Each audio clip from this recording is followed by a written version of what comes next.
Hello friends, welcome to your channel MPR। आशा करती हूँ कि आप सभी स्वस्थ होंगे, निरंतर अपने एग्जाम की तैयारी कर रहे होंगे।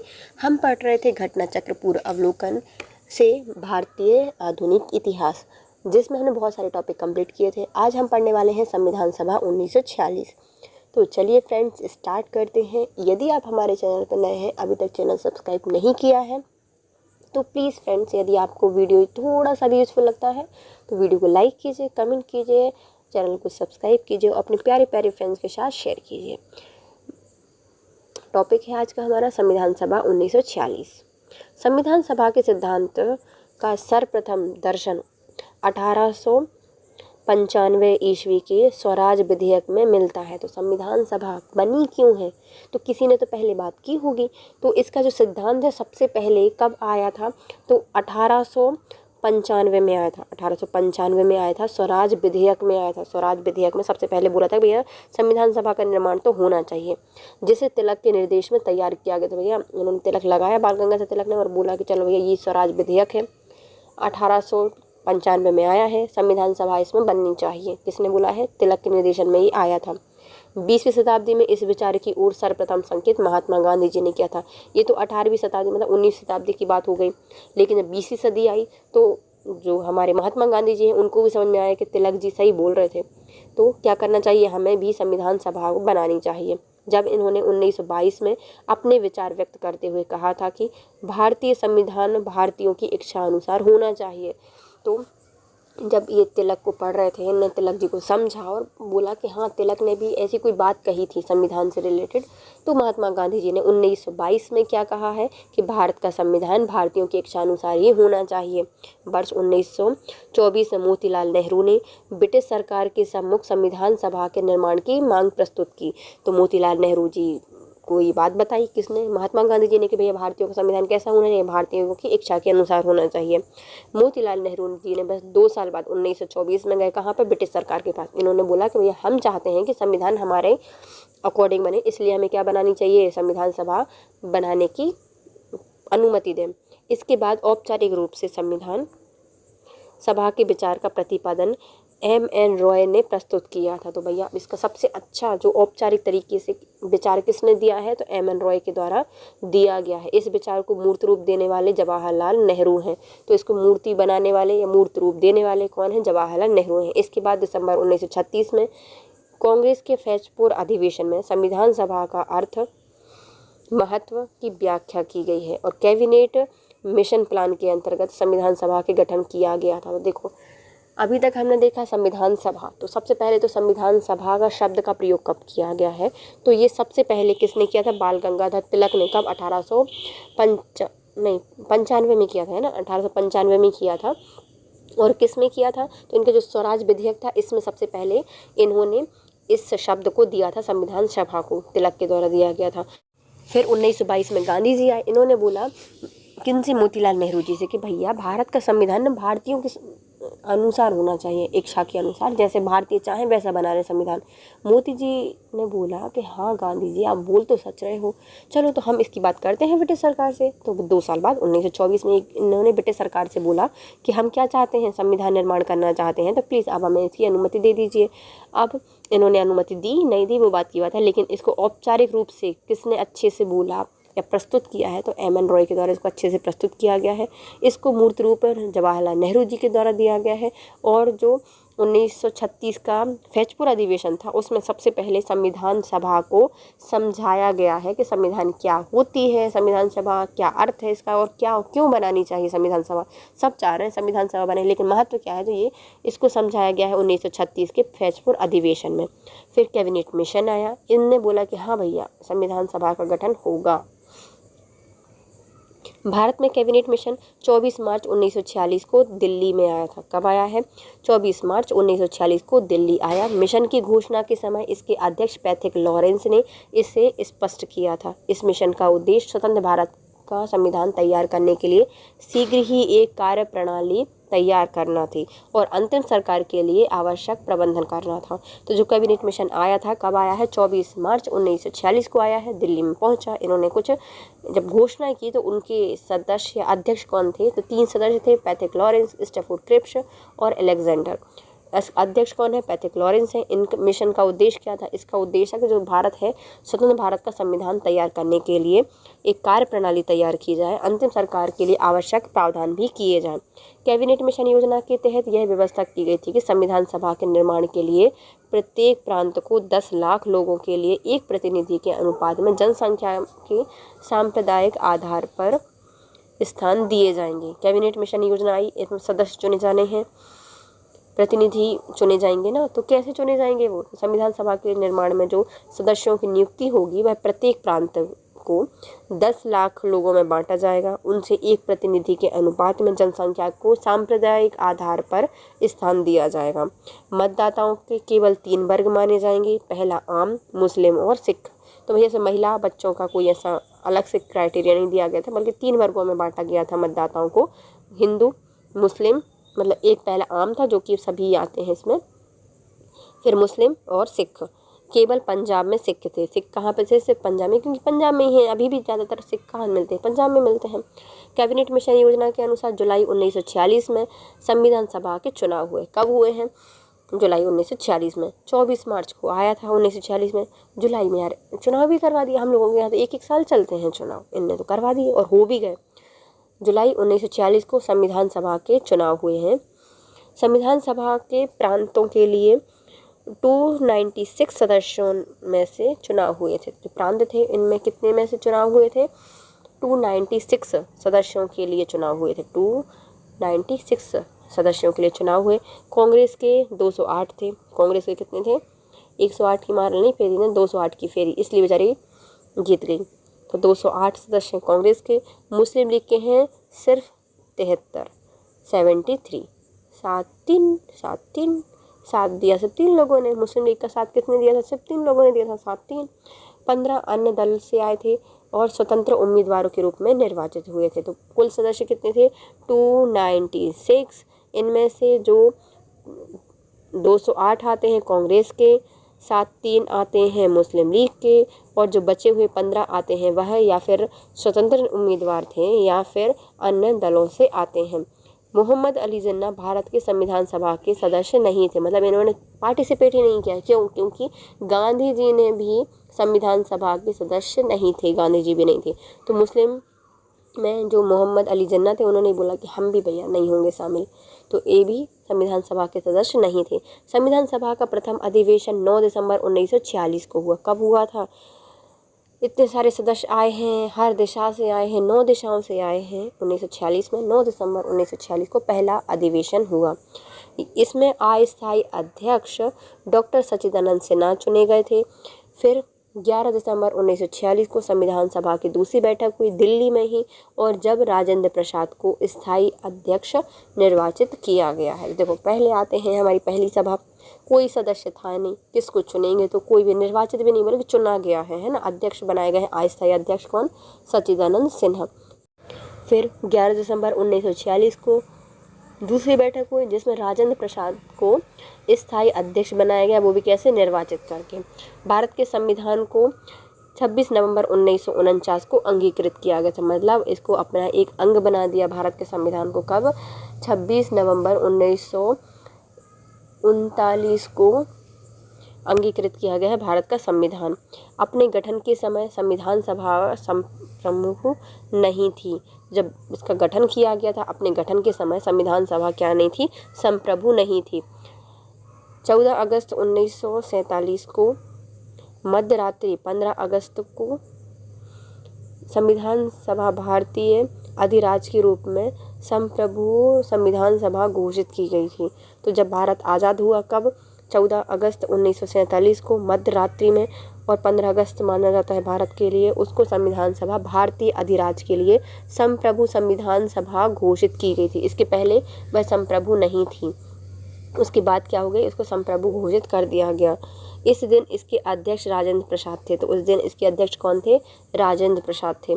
ब्रिटिश युग की केंद्रीय लेजिस्लेटिव असेंबली और स्वतंत्र भारत की संसद के अध्यक्ष पद पर जीवी मावलंकर ने संभाला था। तो जो ब्रिटिश युग के समय की जो केंद्रीय लेजिस्लेटिव असेंबली थी और स्वतंत्र भारत की जो संसद थे, उसके अध्यक्ष का पद किसने संभाला है?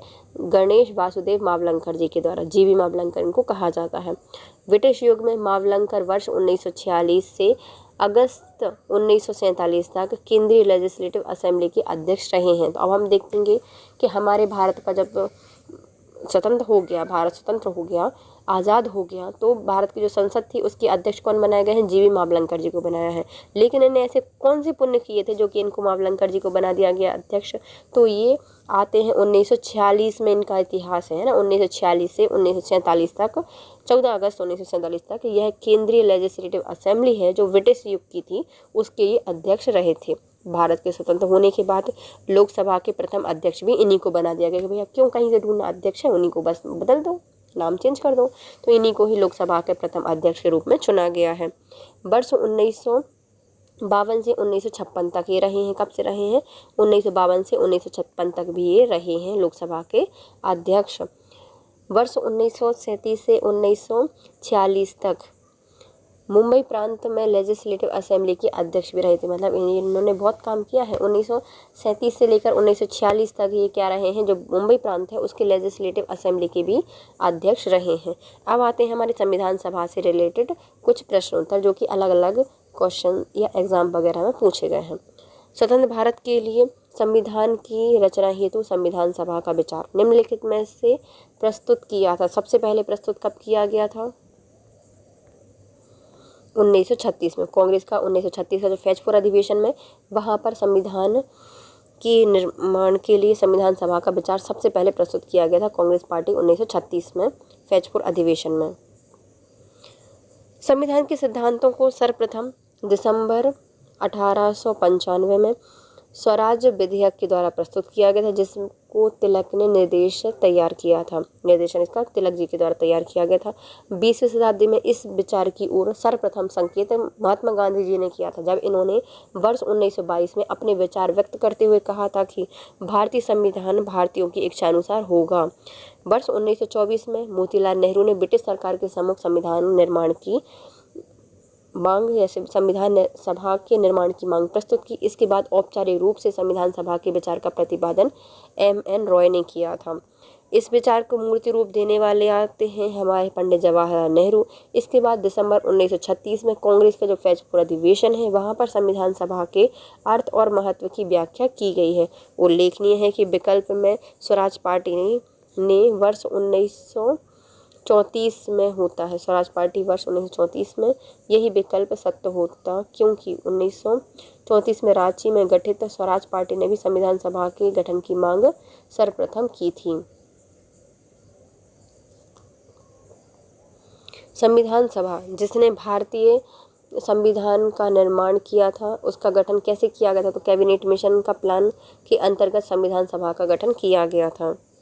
कैबिनेट मिशन प्लान के अंतर्गत संविधान सभा का गठन किया गया था। भारत में कैबिनेट मिशन 24 मार्च 1946 को नई दिल्ली को आया।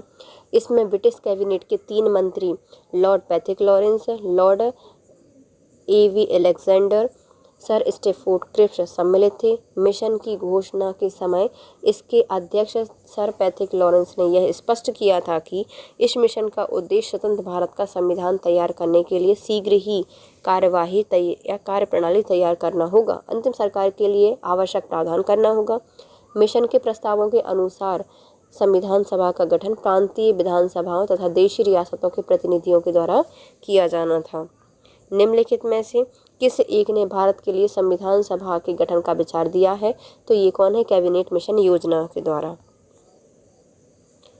कैबिनेट मिशन योजना के अंतर्गत संविधान निर्मात्री परिषद में प्रत्येक प्रांत को आवंटित सदस्य संख्या निर्धारित करने के लिए एक प्रतिनिधि कितनी जनसंख्या के अनुपात में रखा गया था? तो 10 लाख व्यक्तियों के लिए एक प्रतिनिधि चुना गया था। कैबिनेट मिशन योजना के तहत यह व्यवस्था की गई थी कि संविधान सभा के निर्माण के लिए प्रत्येक प्रांत को 10 लाख लोगों के प्रति एक प्रतिनिधि के अनुपात में जनसंख्या के सांप्रदायिक आधार पर स्थान दिए जाएंगे। मतदाताओं को 3 वर्गों में विभाजित किया गया था, आम, मुस्लिम और सिख, जो कि केवल पंजाब में थी। संविधान सभा का पहला सत्र 9 दिसंबर 1946 को हुआ था। संविधान सभा की पहली बैठक 9 दिसंबर 1946 को दिल्ली में प्रारंभ हुई थी। 2 दिन पश्चात 11 दिसंबर को सभा ने डॉक्टर राजेंद्र प्रसाद को अपना स्थायी अध्यक्ष चुना था। निम्नलिखित में से भारतीय संविधान सभा का अध्यक्ष कौन थे? तो भारतीय संविधान सभा के अध्यक्ष थे डॉक्टर राजेंद्र प्रसाद। राजेंद्र प्रसाद भारतीय संविधान सभा के अध्यक्ष रहे हैं। भारतीय उपनिवेश के लिए प्रभुसत्ता संपन्न संविधान सभा के प्रथम अध्यक्ष कौन रहे हैं? तो इनका नाम है राजेंद्र प्रसाद। भारतीय उपनिवेश के लिए प्रभुसत्ता संपन्न भारतीय संविधान के प्रथम अध्यक्ष रहे हैं राजेंद्र प्रसाद जी। इसके गठन के समय संविधान सभा संप्रभु नहीं थी। 15 अगस्त 1947 को संविधान सभा भारतीय अधिराज्य के रूप में संप्रभु संविधान सभा घोषित की गई। उस दिन चूंकि अध्यक्ष राजेंद्र प्रसाद थे, अतः अवशिष्ट विकल्प सी सही होगा। निम्नलिखित में से कौन सा सही है बताना है ना। 1946 में प्रांतीय सभाओं द्वारा भारत की संविधान सभा चुनी गई थी, तो ये पहला ही सही हो जाएगा कि जो प्रांतीय सभाएं थी उनके द्वारा ही भारत की संविधान सभा चुनी गई थी। इसमें दूसरा क्या कहता है, जवाहरलाल नेहरू, मोहम्मद अली जिन्ना और सरदार वल्लभ भाई पटेल संविधान सभा के सदस्य थे, तो ये गलत हो जाएगा क्योंकि मोहम्मद अली जिन्ना इसमें शामिल ही नहीं थे। संविधान सभा का प्रथम अधिवेशन जनवरी 1947 में हुआ था, तो ये भी गलत हो जाएगा, नहीं हुआ था, 46 में हुआ था 9 दिसंबर को। फिर भारत में संविधान 26 जनवरी 1950 को अंगीकृत किया गया, तो ये भी गलत है, तीनों ही गलत हो जाएंगे, पहला सही था बस। कैबिनेट मिशन योजना के अनुसार जुलाई 1946 में संविधान सभा के चुनाव हुए। संविधान सभा के प्रांतों के लिए 296 सदस्यों के लिए चुनाव हुए थे, जिसमें से 208 कांग्रेस के, 7 मुस्लिम लीग के और 15 अन्य दल या फिर स्वतंत्र उम्मीदवार इसमें निर्वाचित हुए थे। मोहम्मद अली जिन्ना भारत की संविधान सभा के सदस्य नहीं थे। संविधान सभा के प्रथम अधिवेशन 9 दिसंबर 1946 को हुआ। इसके अस्थायी अध्यक्ष थे डॉक्टर सच्चिदानंद सिन्हा। 11 दिसंबर 1946 को संविधान सभा की दूसरी बैठक दिल्ली में हुई थी, जब राजेंद्र प्रसाद को स्थायी अध्यक्ष निर्वाचित किया गया। भारत के संविधान को 26 नवंबर 1949 को अंगीकृत किया गया है। सच्चिदानंद सिन्हा किसके साथ जुड़े थे? तो सच्चिदानंद सिन्हा जुड़े हैं हमारे किससे, भारत छोड़ो आंदोलन से संबंधित हैं। सच्चिदानंद सिन्हा भारत छोड़ो आंदोलन के साथ जुड़े हैं। इन्हें संविधान सभा के प्रथम अधिवेशन 9 दिसंबर 1946 को सर्वसम्मति से अस्थायी अध्यक्ष चुना गया था। निम्नलिखित में से किसने ब्रिटिश युग की कांग्रेस लेजिस्लेटिव असेंबली एवं स्वतंत्र भारत की संसद में सदस्य का पद संभाला है? तो ये हो जाएंगे JB मावलंकर जी। ब्रिटिश युग की केंद्रीय लेजिस्लेटिव असेंबली तथा स्वतंत्र भारत की संसद में अध्यक्ष पद पर रहे हैं JB मावलंकर जी। ब्रिटिश युग में JB मावलंकर वर्ष 1946 से 14 अगस्त 1947 तक केंद्रीय लेजिस्लेटिव असेंबली के अध्यक्ष रहे। भारत के स्वतंत्र होने के बाद लोकसभा के प्रथम अध्यक्ष के रूप में 1952 से 1956 तक ही रहे हैं अध्यक्ष लोकसभा के। 1937 से 1946 तक यह मुंबई प्रांत के लेजिस्लेटिव असेंबली के अध्यक्ष भी रहे हैं। नेक्स्ट आता है अंतरिम सरकार का गठन 1946। अंतरिम सरकार का गठन हुआ है 1946 में। कांग्रेस द्वारा वायसराय के नवीनतम प्रस्तावों को स्वीकार कर लेने के बाद 12 अगस्त 1946 को लॉर्ड बिवेल ने कांग्रेस अध्यक्ष जवाहरलाल नेहरू को अंतरिम सरकार के गठन के लिए निमंत्रण दिया। तो कांग्रेस द्वारा जो वायसराय थे उनके नवीनतम प्रस्ताव को स्वीकार कर लिया था कांग्रेस के द्वारा। तो क्या हुआ, 12 अगस्त 1946 को लॉर्ड बिवेल आए। उनने बोला कि आप आइए कांग्रेस के अध्यक्ष जवाहरलाल नेहरू जी, अंतिम सरकार का गठन करो। 24 अगस्त 1946 को पंडित जवाहरलाल नेहरू के नेतृत्व में भारत की अंतरिम राष्ट्रीय सरकार की घोषणा कर दी गई। तो जैसे ही बिवेल ने इनको आमंत्रण दिया, नेहरू जी भी अपने पहुंच गए कि चलो भैया हमारे सदस्य भी आएंगे, अंतिम राष्ट्रीय सरकार हम बनाएंगे। कब बनी है? 24 घंटे लगे थे। तो 24 अगस्त 1946 को पंडित जवाहरलाल नेहरू के नेतृत्व में भारत की पहली अंतरिम राष्ट्रीय सरकार की घोषणा कर दी गई।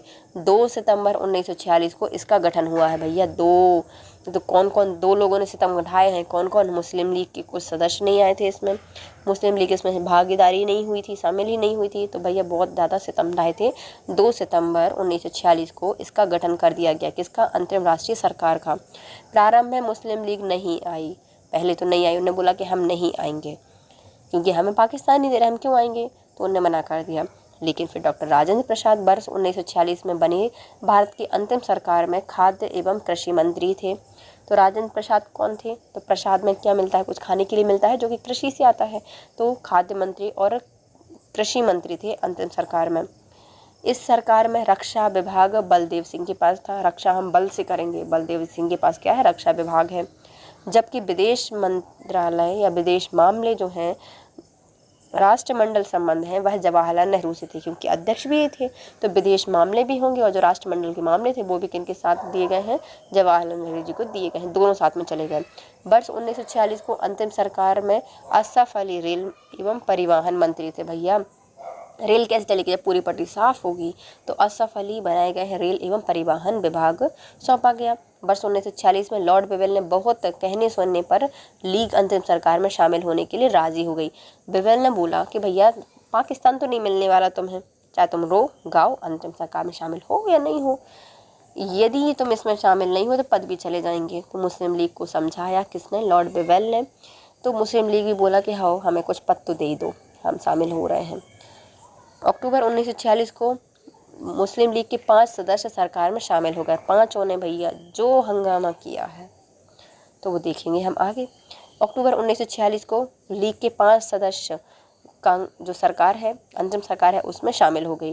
पहले आते हैं लियाकत अली को वित्त मंत्रालय दिया गया। अब गांधी जी बहुत थोड़े से समझदार थे, इन्होंने बोला कि इनके सदस्य आए हैं, हम एक काम करते हैं, इनके जितने भी सदस्य आए हैं इनको सब जो अच्छे अच्छे पद हैं वो देते हैं, जिससे कि मुस्लिम लीग खुश हो जाएगी और पाकिस्तान की मांग नहीं करेगी। तो इनने क्या किया? अच्छे अच्छे पद इनको दिए हैं। तो लियाकत अली जी को क्या मिला है? वित्त मंत्रालय मिला है। तो भैया ला के दो हमें कर, वित्त ला के दो। तो लियाकत अली वित्त मंत्री से संबंधित हैं। इन्हें नया बजट प्रस्तुत करते समय उद्योगपति और व्यापारियों पर अत्यधिक कर लगाए थे। इन्होंने क्या किया? लियाकत अली ने इनको वित्त मंत्रालय दे दिया, वित्त लाएंगे अब, तो इन्होंने क्या किया? बजट प्रस्तुत किया और उस समय जो उद्योगपति थे, व्यापारी थे, उन पर बहुत सारे कर लगा दिए। हमने बोला था ये भैया रायता फैलाएंगे, मुस्लिम लीग आगे 5 सदस्य आ गए, तो अब उनका रायता क्या है? इन्होंने क्या किया? बजट प्रस्तुत किया और जितने भी उद्योगपति थे, व्यापारी थे, उन पर अत्यधिक कर लगा दिए। 2 सितंबर 1946 को गठित अंतरिम सरकार ने अबुल कलाम आज़ाद मंत्री नहीं थे। तो जो 1946 में 2 सितंबर 1946 में जो अंतरिम सरकार बनी थी, उस समय अबुल कलाम आज़ाद इसके मंत्री ही नहीं चुने गए थे। इस सरकार में शामिल होने वाले 2 कांग्रेसी मंत्री पंडित जवाहरलाल नेहरू और सरदार वल्लभ भाई पटेल, डॉक्टर राजेंद्र प्रसाद, अशरफ अली, 12 कांग्रेसी मंत्री हैं ना, CV राजगोपालाचारी, शरद चंद्र बोस, डॉक्टर जॉन मथाई, सरदार बलदेव सिंह, सर शाफत अहमद खान, जगजीवन राम, सैयद अली जाहिर और CH भाभा इसके सदस्य थे। तो जो कितने सदस्य कांग्रेस के शामिल हुए थे? कांग्रेस के थे 12 सदस्य और 5 थे मुस्लिम लीग के। 12 कौन कौन थे? पहले आते हैं जवाहरलाल नेहरू, राजेंद्र प्रसाद, वल्लभ भाई पटेल, फिर अशरफ अली रेल मंत्री, C राजगोपालाचारी, शरद चंद्र बोस, डॉक्टर जॉन मथाई, सरदार बलदेव सिंह, सर शाफत अहमद खान, जगजीवन राम, सैयद अली जाहिर और CH भाभा। हालांकि 2 सितंबर 1946 को गठित अंतिम सरकार में लियाकत अली प्रारंभ में शामिल नहीं हुए थे। जब 1946 में 2 सितंबर को सरकार गठित की गई थी, तब लियाकत अली शामिल नहीं थी। मुस्लिम लीग ने मना कर दिया था, वो उसमें शामिल नहीं हुए थे। लियाकत अली सहित जो 5 सदस्य हैं, वह 26 अक्टूबर 1946 को सरकार के मंत्री बने। कब बने? 26 अक्टूबर 1946 को ये मंत्री बने, जिसके कारण से 3 कांग्रेसी सदस्य सर सैयद अली जाहिर, शरद चंद्र बोस और सर शाफत खान को हटा दिया गया। तो 12 कांग्रेस के चुने गए थे, तो इसमें से 3 को फिर हटा दिया गया। कौन कौन हटा दिए गए हैं? सर अली जाहिर, शरद चंद्र बोस और सर शाफत अहमद खान को हटाना पड़ा। और जो बंगाल है, बंगाल के AK फजलुल हक के नेतृत्व में कृषक प्रजा पार्टी एवं मुस्लिम लीग की गठबंधन सरकार 1946 के चुनाव सत्ता में आई, किंतु बाद में मुस्लिम लीग का मंत्रिमंडल गठित हुआ। तो बंगाल के कौन है? एक के फजलुल हक है। इनके नेतृत्व में कौन सी बनी थी? कृषक प्रजा पार्टी बनी और मुस्लिम लीग का गठबंधन सरकार थी। 1946 में ये चुनाव में सत्ता में आई थी, किंतु बाद में मुस्लिम लीग का मंत्रिमंडल गठित हुआ। बाद में जो मुस्लिम लीग थी उसका मंत्रिमंडल गठित हुआ, जो कि 14 अगस्त 1947 तक सत्ता में रहा है। कब रहा है? 14 अगस्त 1947 तक ये सत्ता में रहे। इनके प्रधानमंत्री कौन थे? एच.एस. सोहरावर्दी थे। अच्छी वर्दी पहन के आए थे प्रधानमंत्री, तो एच.एस. सोहरावर्दी थे प्रधानमंत्री। 16 अगस्त 1946 की तिथि मुस्लिम लीग द्वारा सीधी कार्यवाही दिवस हेतु सुनिश्चित कर दिया गया। मुस्लिम लीग ने बोला कि भैया ये हमें प्यार से पाकिस्तान नहीं देंगे, चलो हम सीधी कार्यवाही करते हैं। तो 16 अगस्त 1946 को मुस्लिम लीग के द्वारा सीधी कार्यवाही दिवस हेतु सुनिश्चित कर दिया गया है। वायसराय के अंतिम सरकार के फैसले को नामंजूर करते हुए मुस्लिम लीग ने स्वतंत्र एवं संपूर्ण प्रभुसत्ता संपन्न पाकिस्तान राज्य की स्थापना की मांग की। जो अंतरिम सरकार थी उसके फैसले को मना कर दिया मुस्लिम लीग ने कि हम नहीं मानते ऐसा कोई फैसला, अब हमें क्या चाहिए है? स्वतंत्र संपूर्ण प्रभु संपन्न पाकिस्तान चाहिए है। युक्त तिथि मतलब जो 16 अगस्त है 1946 को दंगे फैलने लगे। कार्यवाही करनी है तो दंगे फैलने लगे, आतंक का माहौल बन गया। यह प्रदर्शन करना था एवं हिंदू मुस्लिमों के एक साथ नहीं रह सके। इसमें क्या हो गया भैया? बहुत आतंक फैला, बहुत दंगे हुए, तो इसमें हिंदू मुसलमान क्या हो गए? आपस में ही लड़ने लगे। इस कार्यवाही में नोआखली में दंगे प्रमुख केंद्र थे। जो नोआखली है वहाँ पर प्रमुख केंद्र बन गया था इन दंगों का, सीधी कार्यवाही के कारण। अब आते हैं हमारे जो अंतरिम सरकार है उससे रिलेटेड प्रश्न उत्तर। पहला प्रश्न क्या कहता है? 1946 में गठित अंतरिम कैबिनेट के अध्यक्ष कौन थे? तो जो अंतरिम कैबिनेट गठित की गई थी 1946 में, इसके अध्यक्ष बनाए गए थे जवाहरलाल नेहरू। कांग्रेस द्वारा वायसराय के नवीनतम प्रस्तावों को स्वीकार कर लेने के बाद 12 अगस्त 1946 को लॉर्ड बिवेल ने कांग्रेस अध्यक्ष जवाहरलाल नेहरू को अंतरिम सरकार के गठन के लिए निमंत्रण दिया।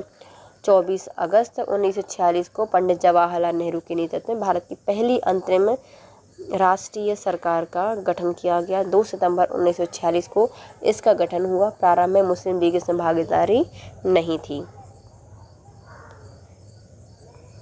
पंडित जवाहरलाल नेहरू के नेतृत्व में अंतिम सरकार का गठन हुआ था। कब? 2 सितंबर 1946 को। पंडित जवाहरलाल नेहरू के अधीन अंतरिम सरकार का गठन कब हुआ है? 2 सितंबर 1946 को। 1946 में बनी अंतरिम सरकार में डॉक्टर राजेंद्र प्रसाद के पास कौन सा विभाग था? तो डॉक्टर राजेंद्र प्रसाद के पास है खाद्य एवं कृषि विभाग। डॉक्टर राजेंद्र प्रसाद वर्ष 1946 में बनी भारत की अंतरिम सरकार में खाद्य एवं कृषि मंत्री थे। इस सरकार में रक्षा विभाग बलदेव सिंह के पास, जबकि विदेश मामले और जो राष्ट्रमंडल संबंध है वह जवाहरलाल नेहरू के पास थे। अंतरिम सरकार 1946 में रेल मंत्रालय के कार्य कौन देखता था? तो रेल मंत्रालय साफ कर दो, अशरफ अली को दिया गया था। वर्ष 1946 की जो अंतिम सरकार में अशरफ अली को रेल मंत्रालय परिवहन विभाग दिया गया था। जब 1946 में भारतीय मुस्लिम लीग को अंतरिम सरकार में सम्मिलित किया गया, तब लियाकत अली खान को जो विभाग दिया था वह क्या था? तो लियाकत अली वित्त मंत्रालय को दिया गया था 1946 में। वर्ष 1946 में लॉर्ड बिवेल के बहुत कहने सुनने पर लीग अंतिम सरकार में शामिल हो गई। अक्टूबर 1946 को लीग के 5 सदस्य जो अंतरिम सरकार है उसमें शामिल हुए। लियाकत अली को वित्त मंत्री बनाया गया। इसमें नया बजट प्रस्तुत करते हुए इन्होंने उद्योगपति और जो व्यापारी हैं उन पर अत्यधिक कर लगा दिए थे। निम्नलिखित में से कौन नेहरू की अंतरिम सरकार 1946 में वित्त मंत्री था? तो ये रहे हैं हमारे लियाकत अली खान। निम्नलिखित में से कौन भारत में अंतिम सरकार का सदस्य नहीं रहा है?